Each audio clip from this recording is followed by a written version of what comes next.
मैं तो बहुत देर से बोल रही हूँ। आप मेरे को सुन के बोर हो गए होंगे।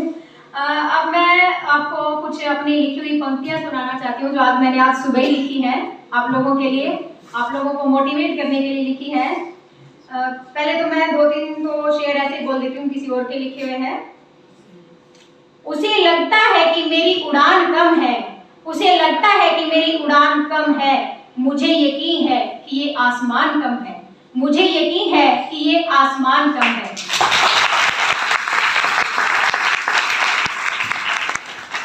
शहर में आने से पहले गांव-गांव चले, शहर में आने से पहले गांव-गांव चले, यादों के मंजर पांव-पांव चले, यादों के मंजर पांव-पांव चले।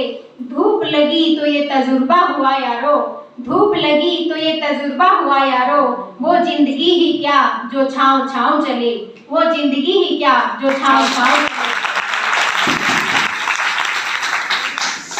मंजिल दूर तो क्या हौसले अभी जिंदा हैं, मंजिल दूर तो क्या हौसले अभी जिंदा हैं, हम तो वो तूफान है जिससे मुश्किल भी शर्मिंदा है, हम तो वो तूफान है जिससे मुश्किल भी शर्मिंदा है। ये वाली मेरी लिखी हुई थी जब मैंने बोली है। अब मैं आपके लिए मैंने एक कविता लिखी थी सुबह, पोएम लिखी थी रोल मॉडल एक्टिविटी के लिए। तोड़कर इन बेड़ियों को हौसलों की शान बन, ये 2 लाइनें तो मैंने बहुत पहले लिखी थी जो यहाँ दीवार पे भी लिखी हुई है हमारे 13 नंबर के सामने। ये तो लगभग 2 साल हो गया, 2 लाइनें तो बोली है, अभी मैंने बना लिया। तोड़कर इन बेड़ियों को हौसलों की शान बन, तोड़कर इन बेड़ियों को हौसलों की शान बन, ना रोक पाए आंधियां भी ऐसा एक तूफान बन, ना रोक पाए आंधियां भी ऐसा एक तूफान बन। तू आन बन तू शान बन, तू आन बन तू शान बन, तू जीत का जहान बन, तू आन बन तू शान बन, तू जीत का जहान बन, तू सीख बन तू रीत बन, तू सीख बन तू रीत बन, तू आगाज का निशान बन, तू सीख बन तू रीत बन, तू आगाज का निशान बन। जीतने का एक जुनून सा अपने मन में आग बन, जीतने के एक जुनून से अपने मन की आग बन, आंधियों को चीरने का हौसलों का राग बन, आंधियों को चीरने को हौसलों का राग बन।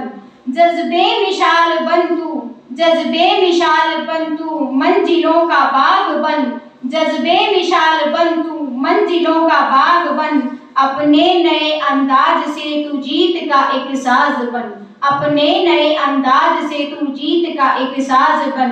तोड़कर इन बेड़ियों को हौसलों की शान बन, ना रोक पाए आंधियां भी ऐसा एक तूफान बन, ऐसा एक तूफान बन। ये एक महज पोएम नहीं है बेटा, ये आपके मोटिवेशन के लिए है, आपको मोटिवेट करने के लिए है। बहुत सोच समझ के लिखा है मैंने कि आप इन बेड़ियां जो आपके पाँव में पड़ी हुई है, बेड़ियां किस बात की कि अब देखो यहाँ ये हमारा बॉयज स्कूल कहलाता है, पर ये जो स्कूल है हमारा इसमें गर्ल्स बॉयज दोनों पढ़ सकते हैं, पर यहाँ अगर हम संख्या देखते हैं तो लड़कियों की बहुत कम है। ठीक है, तो एक घर में आप देखते हैं कि अगर लड़का और लड़की 2 हैं तो वेल्दी फैमिली जो होती है वो एक स्कूल में पढ़ा देते हैं, मतलब थोड़ा सा अगर उनकी इकोनॉमिक कंडीशन ठीक है तो वो अच्छे स्कूल में पढ़ा देंगे। तो पर अगर किसी की इकोनॉमिक कंडीशन ठीक है और या लोअर मतलब थोड़े से कम है तो वो क्या करेंगे, लड़के को प्राइवेट स्कूल में भेज देंगे, लड़की को सरकारी में भेज देंगे। होता है ना, हमारी फैमिलीज में भी होता है। तो ये जो है लड़कियों के साथ जो मतलब आज सारे आदमी जो है ढिंढोरा पीटते हैं कि बराबर हो गई है, बराबर हो गई है, हमने बराबर कर दिया, हम भेदभाव नहीं मानते, पर रियल में भेदभाव होता है। बहुत ही कम फैमिलीज ऐसी हैं जहाँ भेदभाव नहीं होता, जहाँ जैसे लड़कियों आजकल तो ये भी ट्रेंड चल पड़ा कि जो अगर 2 बच्चे हैं तो लड़कों से भी काम करवाती है मम्मी, लड़कों से भी उतना ही काम करवाती है और लड़कियों से भी। पर जो बहुत सारी फैमिलीज ये तो थोड़ा सा जो समझदार होते हैं वो करते हैं, पर जो नहीं समझते वो क्या करते हैं, लड़की ही काम करती है, लड़का तो बस स्कूल जाता है पढ़ने के लिए, उसके बाद जो है वो कोई काम नहीं करता है।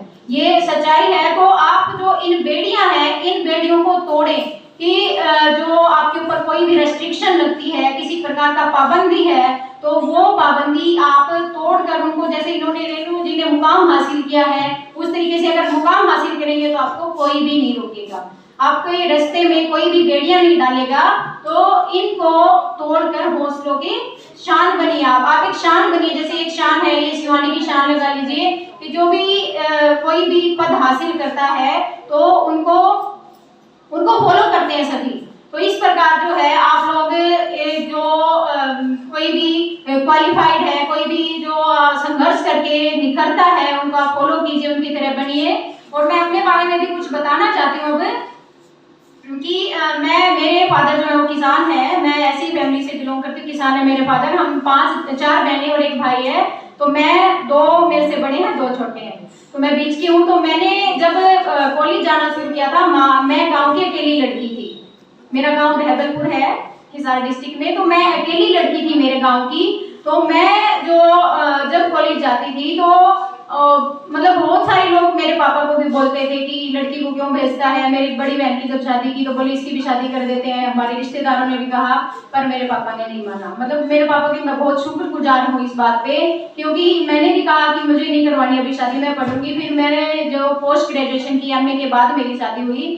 और मेरे फादर की इसलिए शुक्रगुजार हूँ क्योंकि उन्होंने कभी मुझे किसी बात के लिए नहीं रोका। उन्हें वो बोलते मुझे मेरे अपनी लड़की पे विश्वास है, और मैं उस विश्वास पर खरी रही। तो मैंने मतलब जो इन्होंने भी बताया कि जो इमोशंस है, अगर आप उनको काबू में रखते हो तो आपको कभी पेरेंट्स नहीं रोकेंगे। तो मेरे को कभी नहीं रोका। जैसे कि हमारा एनसीसी का कैंप लगा, एनसीसी में भी सी सर्टिफिकेट मिला हुआ मुझे।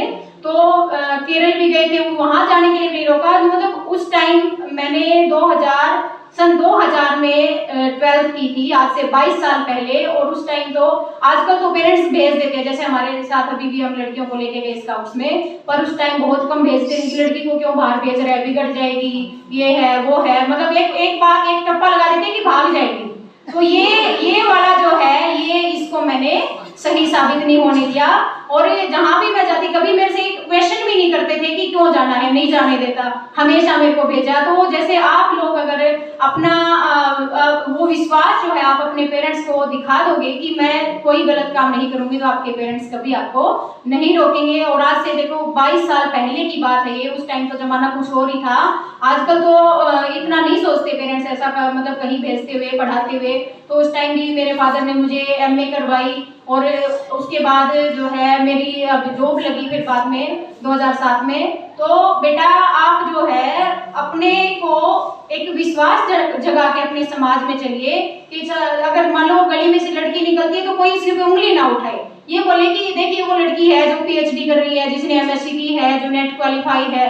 तो आप लोग इस तरीके से जाने जाओ, ना कि इस तरीके से देखो ये लड़की, मतलब नेगेटिव तरीके से आपको आपकी पहचान ना बने समाज में। तो इस तरीके से आप अपने आप को साबित कीजिए।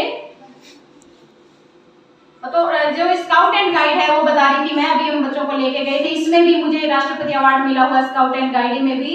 और उसके बाद कॉलेज टाइम में राइफल शूटिंग होती थी, हमारे एनसीसी की भी होती थी, और राइफल शूटिंग में भी मैं जो है, मेरे को हरियाणा में फर्स्ट पोजीशन और सेकंड पोजीशन भी हासिल हुई है। उसके बाद तो मैंने गेम छोड़ दिया था।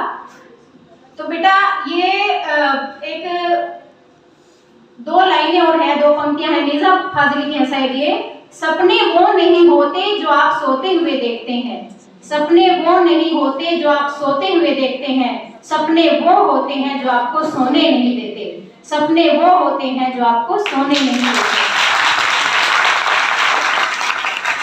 तो आप अपने सपनों को पूरा करने के लिए जो है जी जान लगाइए, अपनी मेहनत पूरी कीजिए। और एक वो है हमारे 12th क्लास में एक लेसन है जिसमें कि on the face of it है, आप लोगों ने पढ़ा होगा। उसमें एक बच्चा है जो कि एक साइड उसकी फेस जो है जल गया था, एसिड से जल गया था, वो बिल्कुल डिमोटिवेट हो गया था दुनिया से, वो बिल्कुल भागना चाहता था, मतलब सुसाइड लगा लो, सुसाइड अटेम्प्ट करना चाहता था। पर उसको एक इंसान मिलता है मिस्टर लैम नाम का, तो वो उसको इतना मोटिवेट करता है कि वो बच्चा जो है उसके अंदर जीने की लालसा जग जाती है।